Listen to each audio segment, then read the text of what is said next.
Hola, buenas tardes. El día de hoy vamos a hablar acerca del síndrome FG y el equipo está conformado por Fernando Gallardo, Brandon González e Isabela Vela.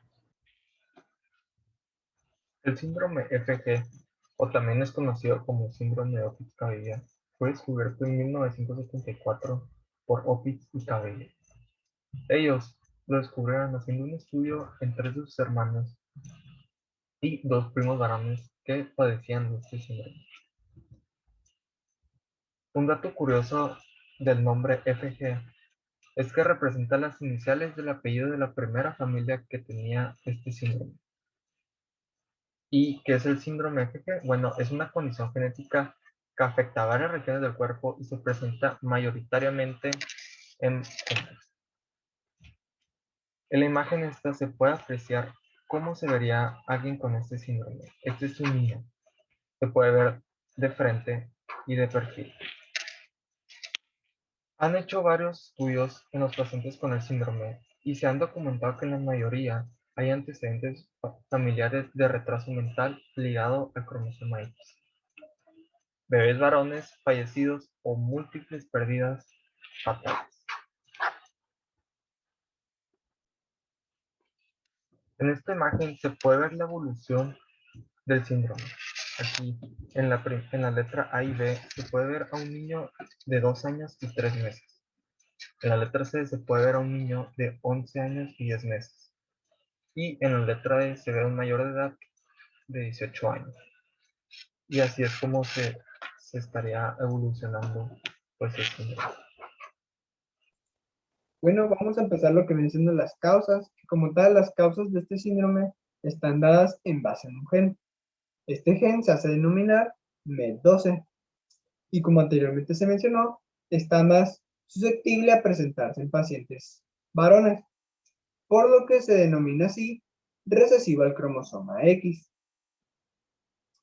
Para las manifestaciones clínicas que va a presentar nuestro paciente del síndrome, tenemos primeramente la frente alargada, a la macrocefalia, hipertelorismo, retraso mental, hipotonía, ano imperforado, dedos de la mano y pies anchos, entre otras cosas.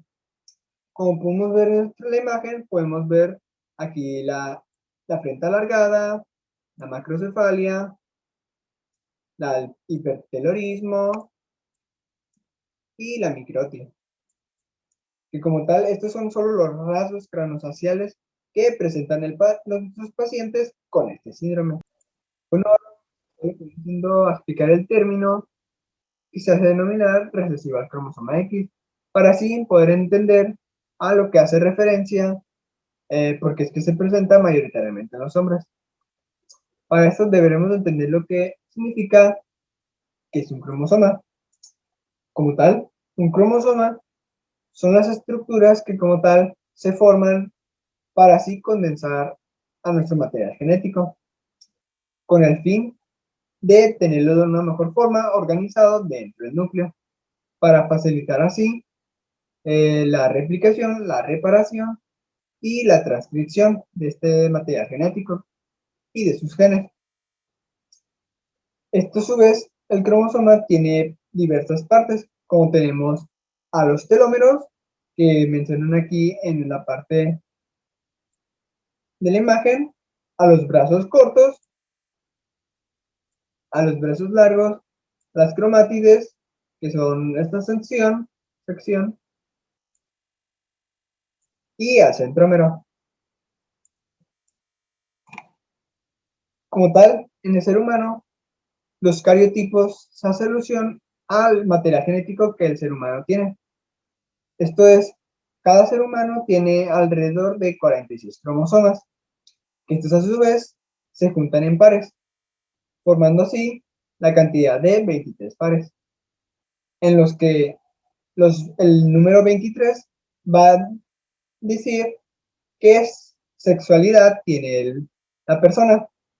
Como por ejemplo, tenemos para el hombre un cromosoma X y un cromosoma Y, para la mujer un cromosoma X y otro cromosoma X. Ahora vamos a seguir hablando sobre la herencia. Como podemos ver en la imagen izquierda está el hombre que tiene un solo cromosoma X y una copia alterada del gen de cada célula es suficiente para causar el síndrome.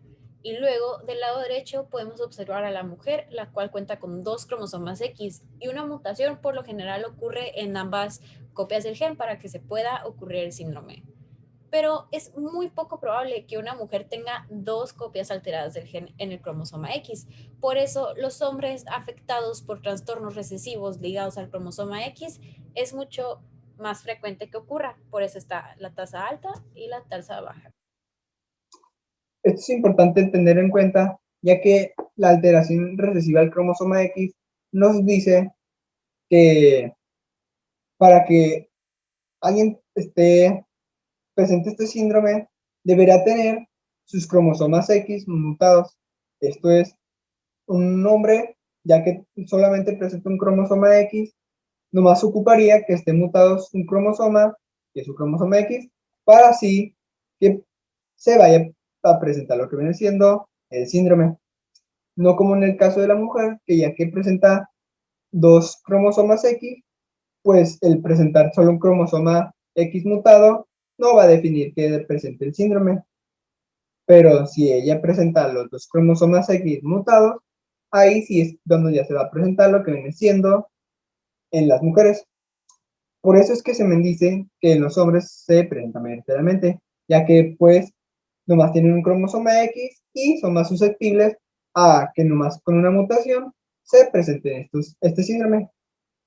El gen MET12 es provocado por la mutación del gen R961W y el gen G9588. Pero primero debemos saber qué es un gen. Bueno, el gen es un segmento de ADN que codifica proteínas o también ARN.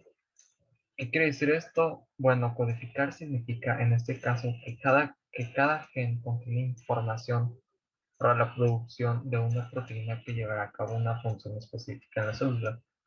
Algunos genes no codifican para proteínas, sino que son reguladores y algunos genes dan lugar a más de una proteína. Vamos a la transcripción. Bueno, la transcripción es el proceso de transcribir el código de un gen de tipo ARN.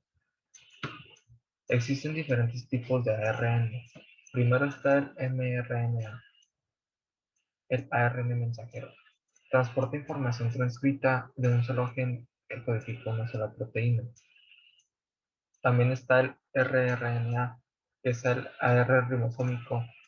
Este forma parte de los ribosomas y es necesario para la síntesis proteica en todos los seres vivos.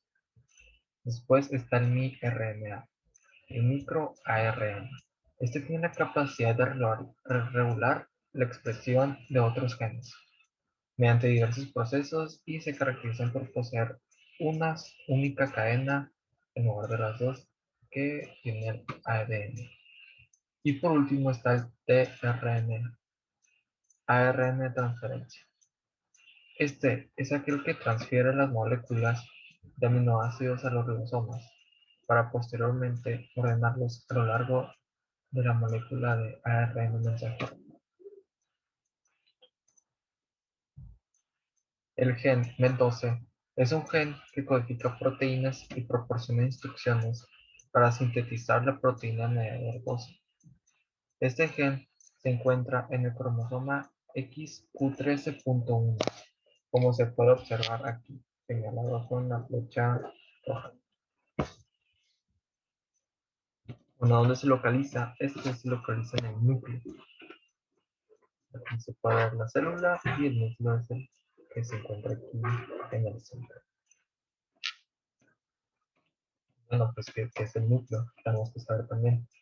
Este tiene una función, que es mantener la integridad de los genes y los cromosomas, e inspeccionar las actividades celulares regulando la expresión génica, siendo el centro de control celular y se compone un organelo blando que contiene ARN y ADN. Tiene sus partes. Primero está la envoltura nuclear, el nucleoplasma, matriz nuclear, lámina nuclear y el nucleolo. Todos estos hacen una función en el núcleo. No nos vamos a entrar mucho en ellos, pero pues para que sepan que esos son parte del núcleo. Bueno, la proteína MED2. Su tamaño es de 2177 aminoácidos y es cuaternaria. Estas trabajan juntas para regular la actividad genética. Como aquí se puede mencionar en el texto, dice, forma una subunidad del complejo mediador formado por 25 proteínas aproximadas. Y se encuentran estas 25 proteínas y aquí la que está señalada es la MED2, de la que hemos estado hablando, ¿no? La que se señala aquí. Hablaremos del plegamiento de proteínas. El plegamiento de proteínas está en base a sus secuencias de aminoácidos. Hay que recordar que si una proteína no se pliega correctamente, la misma no será funcional y por lo tanto no será capaz de cumplir con su función biológica.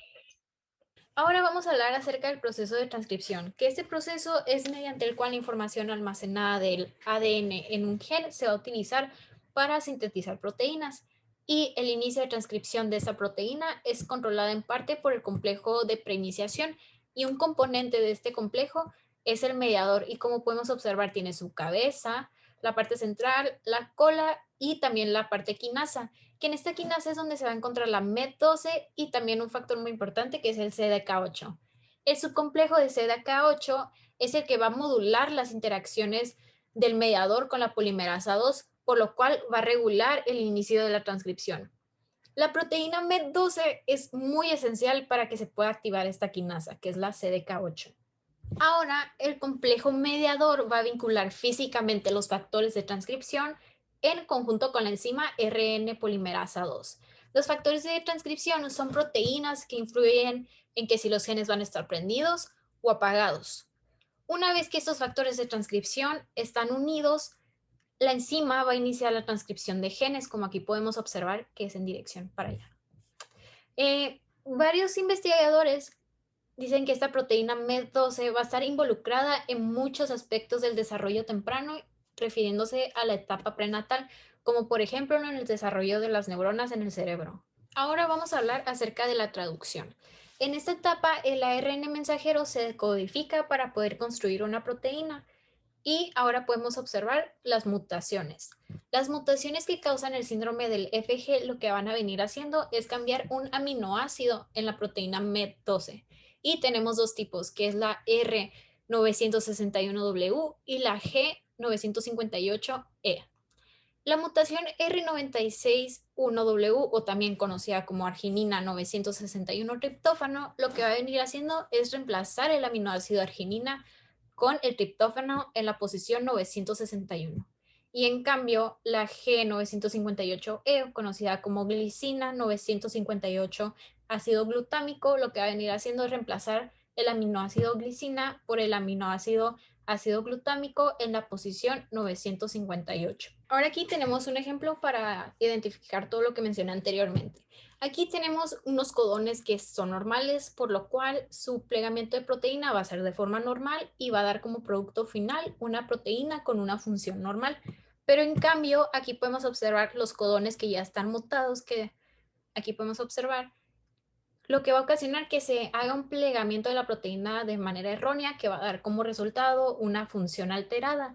Estas mutaciones alteran a la estructura de la proteína MED12, lo que va a interrumpir la capacidad para regular la actividad génica durante el desarrollo. Ahora vamos a hablar acerca de las actividades celulares presentes en la proteína de MED12. Tenemos tres, que es el crecimiento celular, la migración, que es el movimiento celular, y por último la diferenciación, que en este caso es el proceso mediante el cual las células maduran para llevar a cabo ciertas funciones. Ahora vamos a hablar acerca de las vías de señalización.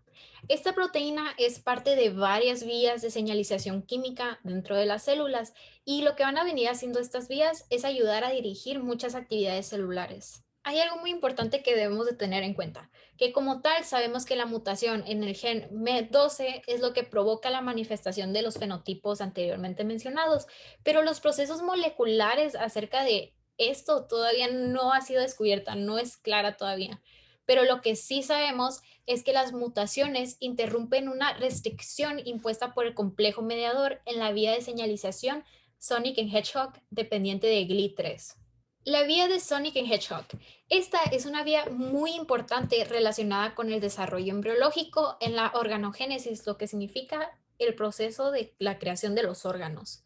Se sugiere que esta vía dependiente de GLI3 de manera desregulada va a contribuir a los fenotipos del síndrome, como pueden venir siendo los defectos en el cuerpo calloso, la macrocefalia, la hipotonía, que es la musculatura débil, el retraso mental, la hiperactividad e hipertelorismo, que es la gran distancia entre los ojos. Ahora vamos a hablar en sí de la vía de Sonic and Hedgehog.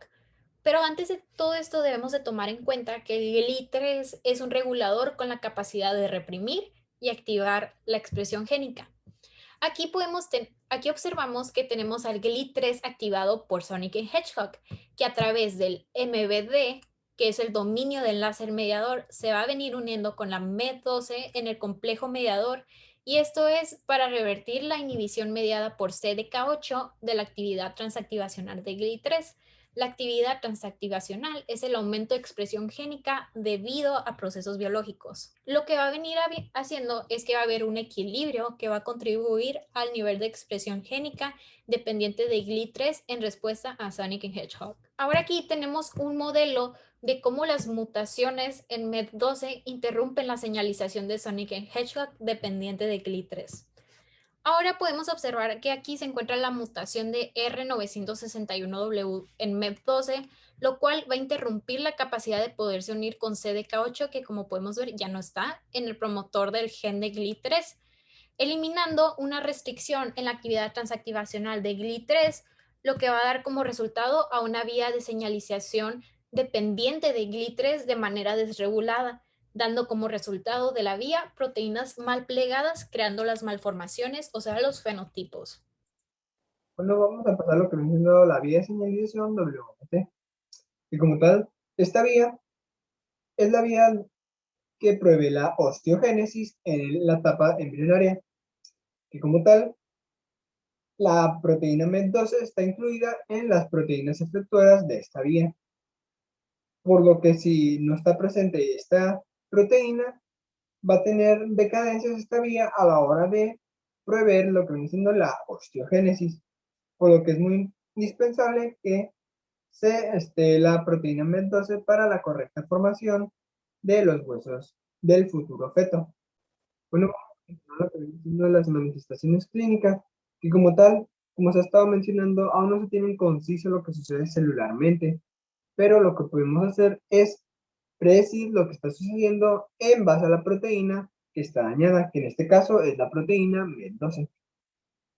Como hemos visto, la proteína MED12 juega un papel fundamental a la hora del desarrollo embrionario, por lo que una vez que las señales de los tejidos, por ejemplo, del cráneo, lleguen al momento de que lleguen a las células, estas no van a poder transcribir lo que viene siendo sus genes apropiados que le dan la característica como una célula del cráneo, no, perdón, de un hueso del cráneo, por lo que esto está haciendo que haya un descontrol o más bien una malformación, haciendo así que se expanda la cabeza, ya que no se están transcribiendo estas proteínas que pueden ser reguladoras del crecimiento o ya también pueden ser reguladoras del tamaño, por lo que esto puede explicar también que tenga una macrocefalia,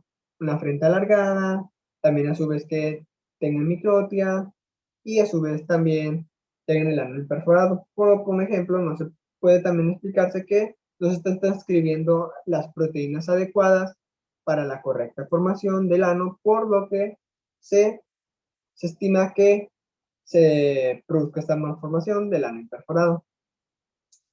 Entonces, al final, lo que sucede para explicar estas manifestaciones como tal, es que la proteína B12 no va a transcribir los genes primordiales, o más bien genes que en un principio son los importantes para el desarrollo del feto, por lo que va a presentar estas malformaciones y no se pueda lograr lo que viene siendo un correcto desarrollo del feto. Aquí tenemos nuestras referencias y esto sería todo por nuestra parte.